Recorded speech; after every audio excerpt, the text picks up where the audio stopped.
Bonjour, j'avais envie de vous montrer l'état des lieux 2 semaines plus tard là, dans mon jardin puis mon terrain. Premièrement, je vous montre le poirier en fleurs. C'est trop beau, j'ai envie de le partager avec vous. Regardez ça. Ça sent tellement bon là, les odeurs, puis c'est rempli d'abeilles. Les abeilles sont là, elles butinent, elles s'amusent. C'est vraiment une joie pour moi de les avoir ici. Et ensuite, on marche ensemble vers mon jardin. Je suis très heureuse aujourd'hui. J'ai pas eu de cliente, puis j'avoue que des belles journées comme ça, quand je peux jardiner, me baigner, ben j'étais un peu contente d'avoir mon agenda libre. Je suis allée voir mon ami herboriste, on s'est échangé des plants. Regardez les lilas qui commencent à être en fleurs. Ça, vous en voyez plein, hein? Celles qui sont dans le coin de Montréal. Ben nous, c'est pas encore en fleurs, mais ça s'en vient. Voilà, on se tourne vers mon jardin. Mon jardin. Alors, je vous montre la belle grande camomille. La belle grande camomille qui va être bientôt en fleurs, qu'on utilise pour les migraines particulièrement, mais aussi pour les douleurs menstruelles, est intéressante. L'aunée, la super aunée qu'on utilise pour les troubles respiratoires, pour dégager mon arnica là, qui a maintenant bien poussé. Et ma rue, regardez ça, elle est magnifique vraiment, elle va être en fleurs bientôt. Puis on voit mon foin d'odeur ici.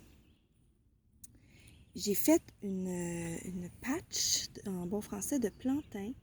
Donc de plantain, plantago majeur, plantain majeur, parce qu'il poussait un peu partout. Puis j'avais comme le goût d'en avoir plusieurs au même endroit. On va voir ce que ça donne. Puis ensuite, on voit les pensées sauvages, ma sauge qui est ici. Ça, c'est la portion ouest de ma roue de médecine du jardin. Je me suis dit, dans l'ouest, c'est toujours des plantes bien intenses. Cette année, on va mettre un peu de douceur. On va mettre du plantain pour les petits bobos. Puis plein de petites pensées sauvages. Ici, on a le début de belladone. Hein, pour ceux qui connaissent cette plante-là, celles qui connaissent cette plante-là, c'est une plante très puissante. C'est une jeune pousse de belladone qui va venir bientôt. On a ici l'agripaume.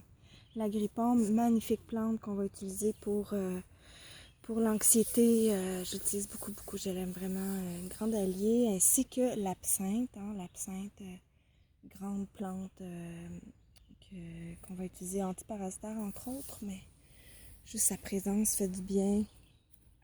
On passe par le pavot, la lavande. Puis on va vers la mélisse. Hein. Il y a quelqu'un qui est venu m'aider à dégager mon jardin. Je me sentais un peu envahie par le travail. Puis on a dégagé la mélisse. Ça fait vraiment faire du bien. Belle mélisse d'amour. La livèche. Puis avant qu'on se quitte, j'ai envie de vous montrer une plante que j'aime beaucoup puis que je trouve tellement belle. Ah, mais on passe ici par la catère, la molène, les débuts de scutellaire, d'alchimie qui repoussent. Bon, celle que je voulais absolument vous montrer, c'est le maraudia. Elle est tellement belle. Regardez ça. J'espère que vous la voyez bien. Tellement belle cette plante-là, mon Dieu.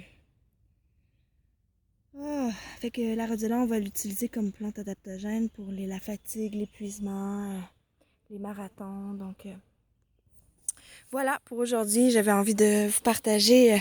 Mon jardin a bien changé depuis la dernière vidéo. Je vous montre un petit tour d'horizon. Je sais pas si vous êtes capable de voir bien. À bientôt!